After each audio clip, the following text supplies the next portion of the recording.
Hello, everyone. Welcome to the LitRPG Audiobook Podcast. I'm Ray. I'll be reviewing some recent and classic LitRPG audiobooks for you today.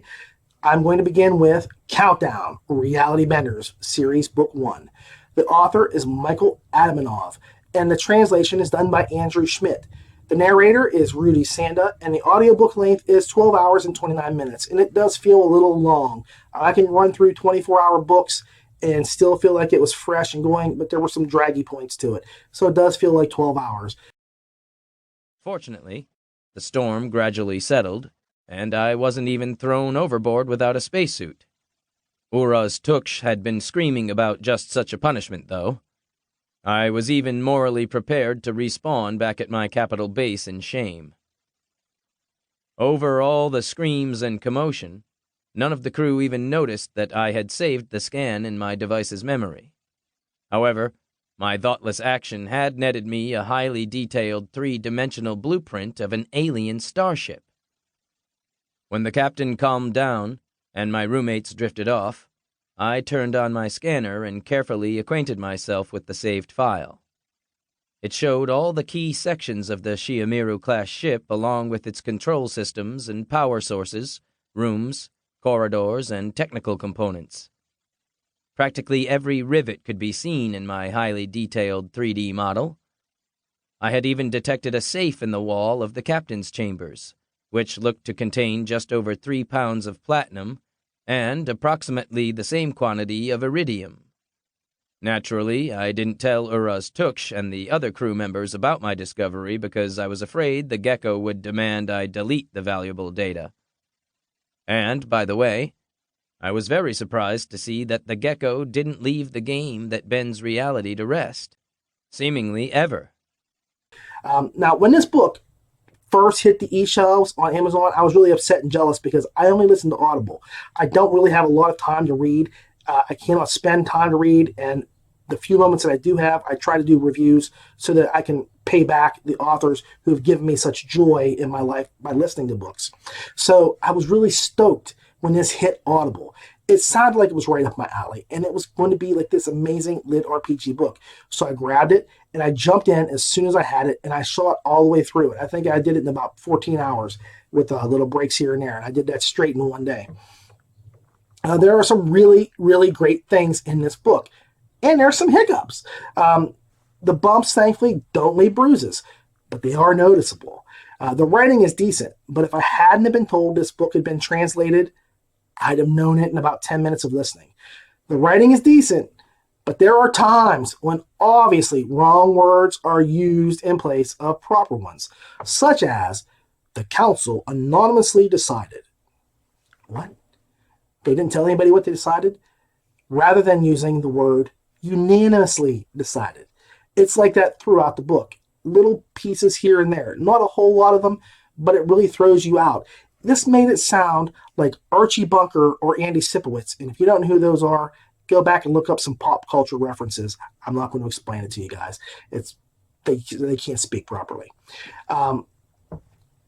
This makes the narration wonky, and it's because the translator is of a mid-level skill. He got the job done, but he took the wrong way getting to where he was going. Also, I would have known that this was written by a Russian, even if the main characters didn't say they were Russian every 5 minutes. The whole story, and I mean the whole story, has a very similar vibe or feel to D. Roos's Alter World. Seriously, these two book series could be siblings. Now, the nice thing about this is it's sci-fi and not fantasy. And I enjoy that a lot. Most LitRPG books are fantasy-based, and that's great. I am a huge fantasy buff. This is a counterpoint to Alter World. Sci-fi and science, and then you have fantasy and magic. So it really counterbalance each other. Like I say, they could be siblings.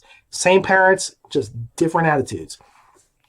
Now, one thing that really bothered me with the writing was that the incessant references to the game itself. And I mean, every time that the game is mentioned in the book, the people call it by its full name. You know, if you play World of Warcraft, you don't call it World of Warcraft when you're playing or talking to people. you say, wow. You don't say The Elder Scrolls Skyrim. You say, I played Skyrim. No one uses the full name of anything and keeps things nicely paced if you do it that way. Here, every time they referred to this game, they would say the game that changes reality, or however they worded it, rather than just shortening it to the game or the reality benders. That's the title, Reality Bender. So we were playing Reality Bender the other day. So they should have just done that. And I think, again, that's the translator's fault. He could have toned things down a bit. Because no one talks like that. Anyway, Rudy Sanda does a really fair job with the narration. I wasn't blown away by his work, and I was disappointed a little bit that he was either too lazy to give the Russians a Russian accent, or he could not do Russian accents and glossed over this part of the story. It's kind of like listening to a man from India, but he speaks like blind American. This took me out of story every time he spoke. There is no reason why I could not speak with a slight Russian accent, or give them some sort of voice that would say, I drink vodka, and I love to drink vodka. He did not try. He made no effort to even tinge this with a Russian accent. They're all Russians, and there are different factions in the book that are human that are not Russian, and there would be no way to distinguish them, because even the negative faction that's trying to wipe out everybody else speaks the same way, and they're not Russian. So there's no way to distinguish just from a voice who's who or what team they're on automatically, and that just kind of drives me crazy. The story itself is pretty good, although, like I say, it wanders off in some places. Basically, it revolves on Nat, who is an uber awesome player that never listens to anyone and just does what he's told. He always seems to manage to come out ahead, and that's great because everybody in this book loves a winner. The story is pretty simple. Aliens now own the Earth, and humans must play the game that changes reality or be destroyed. And if they don't play it right, or they tick off their benevolent overlords, they'll be destroyed anyway. If they lose to other gamers, they'll be destroyed. So there's obviously a lot riding on their success, and Nat always seems to be in the right place at the right time and always manages to do the right thing somehow when he needs to. So some issues I took with the game. Your classes were pretty much limited by what you were familiar with. And so you could not pick anything that you wanted. You couldn't just become a fighter or a warrior. If you didn't know how to fire a gun or use a sword, you were going to go back to a baseline default that would kind of play into what you knew. So if you're a store clerk, somehow they're going to figure out how you can sell and trade items. You're going to know how to barter or something like that. And it doesn't sound like it'd be very exciting to play, to be frank with you. So you also had to play as a human, and you pretty much start out building your tech from scratch. I mean, these people were not great with, their walkie-talkies barely worked. The funniest thing I noticed was that the game itself posed no threat to Nat. The only time he is ever killed, and I'm not trying to give you a spoiler, but here's the facts. The only time he's ever killed is when his teammates gank him. I mean, hello. And the other thing is, like I said before, they love winners. So when he should be punished or reprimanded or anything else, because he managed to come through, they overlook everything. And it just kind of drove me crazy there. Now, there is a few parts that the book does slow down with, and particularly when they go into outer space. It just drags for a bit. They should have just kind of jumped right in and gone to it. And I understand where the stuff came from, but that was kind of a low point for me, and that's where the slowest point was in the book. In spite of the flaws, which I just told you about, the book was fun, and I will happily get the next book in the series. So if you liked Ultraworld, you will like this book. So don't miss out on the fun. I'm not trying to portray this in a bad light at all. This is a really good book. It does have issues. And the only reason why I'm going to give this a final score of 7.5 is because of the slow points and the sloppy translation and the never fail main character. Because I think that you have to have flaws, and when your main character is Superman and there's no kryptonite, it makes for a really boring story. I mean, it just does not sound exciting. And Nat is not Superman, but I mean, he's pretty close. He's pretty close. So 7.5, but it's still a really good read, or I should say really good listen. So don't miss out. I think this would be a really fun book to listen to. You should enjoy it, and it's a nice change of pace from the fantasy world. And the next book I want to review is The Bathrobe Knight, Volume 3. Authors are Charles Dean and Richard Haygood. Narration is by Matthew Broadhead, and the audiobook length is 10 hours and 34 minutes. Darwin sighed. No, I mean one of my skills is causing me a lot of trouble, he said, trying to finish this time before Daniel could volunteer something more embarrassing or insulting. A class skill? Kitchen's eyes opened wider. Tell me more about it. I have been meaning to select one, but haven't been able to decide. You don't have a class skill yet? McLean's eyes practically popped out of her head as she asked him. How in heaven's name do you do so much damage without one? I just use the same sword art I have been studying for the last 20 years. It seems to do fine on its own, so I haven't felt the need to pick out a skill. Kitchens just shrugged again, as if everything he said were perfectly normal. He hadn't been awesome because of his class, but because of his 20 years of classes. Fuzzy Wuzzy let out a roar of approval and pawed at Kitchen's leg, in the ursine equivalent of a pat on the back. Now here, the Bearded Lord of Bacon and Booze and Haygood have broken my expectations with the third installment of The Bathrobe Knight. This is a family-friendly story that my family and I have been listening to since book 1 came out. We have enjoyed and loved this story. And I'll give you an example. We all became hooked, and my mistake was I didn't wait for my kids to listen to this when I started BK3, and my son caught me listening, and he had a complete hissy fit that I had betrayed him by not sharing the new book. We usually listen on like really long trips, but we haven't had anywhere to go for a really long time, and I wanted to get this bad boy reviewed, and not to mention I just couldn't wait to read it. So I had to swear to him that I would re-listen to the audiobook when we go on our family vacation this August. And that says a lot about how devoted Dean's listeners and Haygood's listeners can be and the rabid fervor that their writing inspires. Now, in BK3, we finally get to see a few things come to fruition. Stephanie's plan is revealed, the truth about who Darwin is, what he is, and his people, the demons.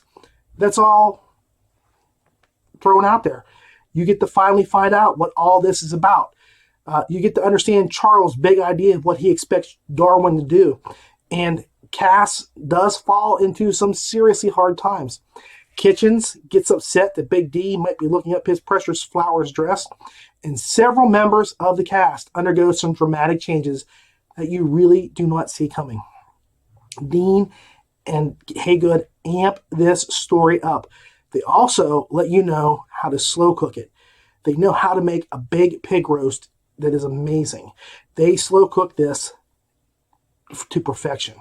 There is a ton of action and plenty of killing to go around, but I don't want you to think that it's just like one long pause and then we get some fighting. He spools out the big picture stuff, okay? It's doled out like you were a fish on a hook, and they're just wanting you to get tired before reeling you into the net. That's the power of this story. Now, my really only concern is that this book, as opposed to books 1 and 2, like for example, in BK1, there was a spoon in the eye incident, and that's something that we still to this day laugh about. In BK2, we deal with what happened to Kason, the king. So here, there's no real big moment, nothing that sticks in your mind. No, holy cow, I can't believe this happened, or holy crap, what just occurred? This was it was a good book. It was a great book, but there was no standout event. There are some great battle scenes, and the council member encounter might be equivalent to one of those, but it doesn't feel that way. Nor did the encounter between Charles and Darwin, which was cool, but it does not stand out in your mind. Not like I've come to expect from these wordsmiths, okay? Did I like the book any less because of that? No, not at all. I don't want you to feel that way. I mean, this is a really good book. I've come to expect like a big wow moment or a big laugh to come out of out of the woods and smack you upside the head. And we didn't have that. I mean, it was a great book, but I really wanted like one gut-busting or heart-wrenching moment. In Cass's big scene, it could fit the bill, I suppose, if things had gone a different way, but they didn't. So it's kind of a washout, but not really. I just got a great book. It stayed awesome across the board. That's all. I really enjoyed it. Now, Broadhood carries this book on his broad shoulders, and as always, he does a really good job. His voice he's always infusing a scene with emotion, and he plays each character with a different and distinctive voice. Now, my youngest son insists that I say this. He doesn't feel that he does, Broadhood does female voices very well, and he made me swear to say that. Now, I myself have no issues with his renditions of the ladies, particularly Stephanie. Stephanie was a big standout for us. She really, really became a family favorite early on. As soon as she appeared and she was the Gorgon, we all just loved her. We thought she was funny and, the Valley Girl accent and all that. And I wish she kind of stayed that way, but I understand what's happened to her character and how things have gone since that point. So he does a really good job, and I just want to emphasize that. There's no problems with his narration at all. I think he does a really, really good job, and it's fun. You get to hear some fun in his voice, especially when he does like Stephanie, okay? This book does not wrap up everything. There is still plenty of story to tell, and it is clear that Darwin's journey is far from over, that Stephanie's plans are only just starting to come to fruition, and Cass finally is waking up and becoming aware of everything that is around her. I truly anticipate the upcoming events and trust that Dean and Haygood will keep us on a fun and exciting road. But I just found out they pretty much are not planning on doing the Merchants of Tikba audiobooks, and they're not going to be coming back to the series. So I just want to say this is an 8 out of 10 for me. I like the book a lot, but not having any future, I think you understand where it's going to go. If you've read the first 2 books and you get to this one, you're going to know where it's at and what's going to happen. In fact, you kind of have to say, I know where it's going to go. But not having it there for certain is kind of annoying. And I know that if you really like it and you can read books, unlike me, where I have to have Audible, you could always go and read the Merchants of Tikba books 1 and 2. And there are some references to things that happen with Darwin throughout, but it's not a Darwin centered book. It's not Darwin centric. So, if you're looking for that, you're going to be a little disappointed. And I'm just coming clean with all honesty here. And I know that Dean and Haygood have pretty much said that this is it, but I would really like to see, like with War Eternus picking up, and I really say War Eternus is even better than Bathrobe Knight. But I can see them getting some more fans and maybe doing one more book. I'm hoping, Charles and Haygood, you guys, come back to it and complete it, this one novel, wrap everything up. I think you could pull that off and make it just amazing. This book is just incredible, and I hate to see it just kind of go by the wayside, because this was my introduction to Charles Dean and Mr. Haygood. So, in my family, we never can find a book that we can listen to all at once, all together. My family, even my wife, who does not like to listen to audiobooks, enjoyed this book series. So that says a hell of a lot as to the quality of the narration, of the story writing, everything, the characterizations. It's intense, and the humor is there. So this is not a series I want to see end this way. I want to see more, and I think we can get this maybe in a couple of years, have Charles and his partner go back and nail this down one final time. But that's just me and wishful thinking. But I'm an optimist, and as much as I like to say that, I'm also a realist. And I think that with War Eternus taking off the way it is and the way it's building up, I think he'll find a way to unveil something to us that we didn't know. So that's also a possibility as well. Either way, 8 out of 10 points. It would be better if it had a future. But I can't say, this is what you want when you know the book is the final book in the series, and it does leave some things unanswered. So as much as I love this series, I hate to see it end. And I'm hoping Charles and his partner come back and conclude it. 8 out of 10, guys. I'm sorry. I'm a huge fan, but I got to be square and honest. All right, so today, finally, we have Cherry Blossom Girls 2, a superhero harem adventure. The author is Harmon Cooper. The narration is done by the cast of Sound Booth Theater, including Justin Thomas James, the man with 3 first names, Annie Ellicott, Lori Catherine Winkle, and Jeff Hayes. The audiobook is a decent length of 9 hours and 2 minutes, but I have to say, super fans of the Inkslinger, known as the most harmonious of Coopers, you will want to hunker down and prepare your ears for an oral, that's A-U, not O-R, feast that you know is very super sweet. Cherry sweet, in fact. A bald biker with several piercings swung his pool stick at Veronique. Grace stopped him mid-swing, and the towering brute turned to his compadres, his mind now hers. Gary, what the hell are you doing? One of the men cried as his former friend swung his pool stick at the shortest guy in the group. With 3 engaged or down, one of the last members of the biker gang pulled a gun.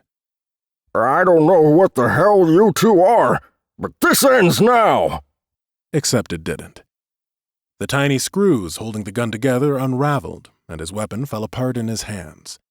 He started to back away, but Veronique pulled him over to her using the metal on his belt and the buckles on his boots. The final biker, still standing, turned to the door, a fire lit under his ass. Grace? I nodded at the man trying to escape, and he stopped, turned toward a pool table, and lay down on it. Make sure he isn't drunk, I reminded Veronique as she stood before the gunless man who was now on his knees. I'd seen what happened if she took the life force of a drunk person. Not that I wouldn't mind another shower encounter, especially after 2 days of traveling with her and not quite getting the cold shoulder, yet not getting the warm shoulder either. But I wasn't ready to handle her nor Grace in a drunken state. He isn't drunk, Grace said, her eyes blazing white. Damn, she looked beautiful. The outstanding wordsmith has penned yet another tale of our super sexy cherry blossom gals, and it has set events in motion that just might mean their end. Gideon, Grace, and Veronique are out taking down bases when Mother, their evil foe, has decided that she's had enough and sends a new girl to trounce our tireless trio. She's known as the deadly Dorian Gray, whose saliva and other bodily fluids is not only corrosive, but can form deadly energy animates with just a wave of her paintbrush. And she is now hot on their tails. Can they stop her, evade her, beat her, enslave her? You gotta listen to find out. The story is really fast-paced. It is packed with adventure, a little bit of sex here and there, and excitement. Now, Dorian, I have to say, first off, is a really cool character, and she can kick butt and chew bubblegum while painting the deadliest portraits since Vincent van Gogh cut off his ear and made a selfie. Put it plainly. She really fits into the mythos of the mutants in the making that Cooper has started. And there may be more to her than what we see, but you have to kind of get into the book a little bit to kind of figure out what's going on with her. We finally get to learn how Veronique eats. And that both she and Grace, or Sabine if you prefer, have actually unknowingly had their abilities toned down a little bit. Now, just like in the first book, Cooper hits this ground running, only he's wearing roller skates and the ground is thin ice. So you never know which way he's going to turn, and what you get and what you expect shall never meet. The fight scenes, as always, are exciting and amazing. The downtime with the girls is wet and steamy. Okay, if you like that sort of stuff, it's steamy. And you get an idea of just like how Reed Richards of the Fantastic Four feels when he is intimate with his wife, and she goes all translucent. You will also realize, very sadly, that no matter how great your bathroom is, your showers will never, ever compare to Gideon's. And by the way, I loved the shout out to the Proxima gaming system that he included. Now, if he could just sneak in a cameo of Mama Hughes, I would be a really happy fanboy. I do like that he has created this melded world so that this ties in with feedback and Proxima and, you name anything he's written so far, 90% of it does come back to the same place. So it's kind of neat to have a shared world that may never really touch in some aspects, but it just points them out in little bits here and there. Now, the man with 3 first names, Justin Thomas James, really carries this book. I enjoyed him in book 1 and in Gunmeister Online. But I think I've heard him enough now to know that this dude can totally narrate. He carries the bulk of this book on his very powerful shoulders, and I really look forward to him doing some work on his own. In fact, I just listened to another book that he did, and I think he was incredible with that too, and that was X Superheroes. So I'll be reviewing that at some point in the future.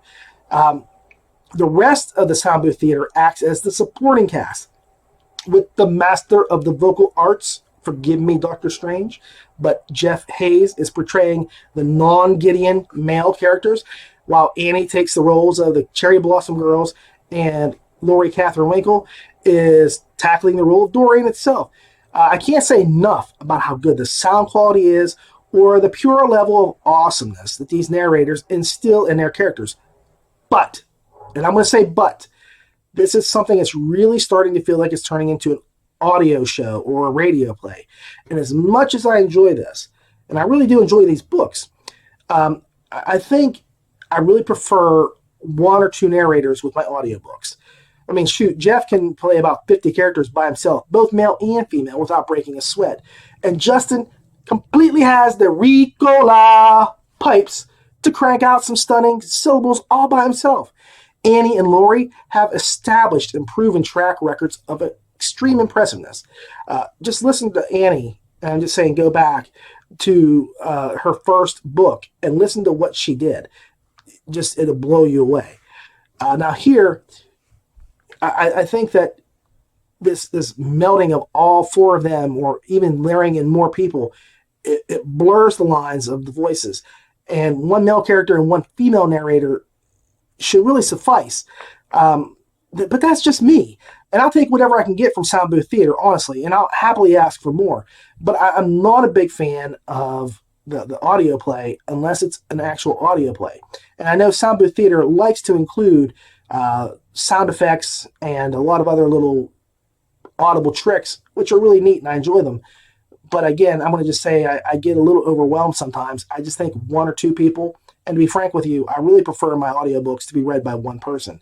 I go back to James Marsters doing the Jim Butcher Dresden Files.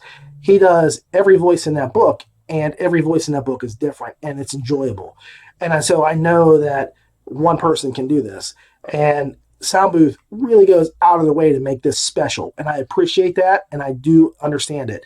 I just prefer one or two people at most.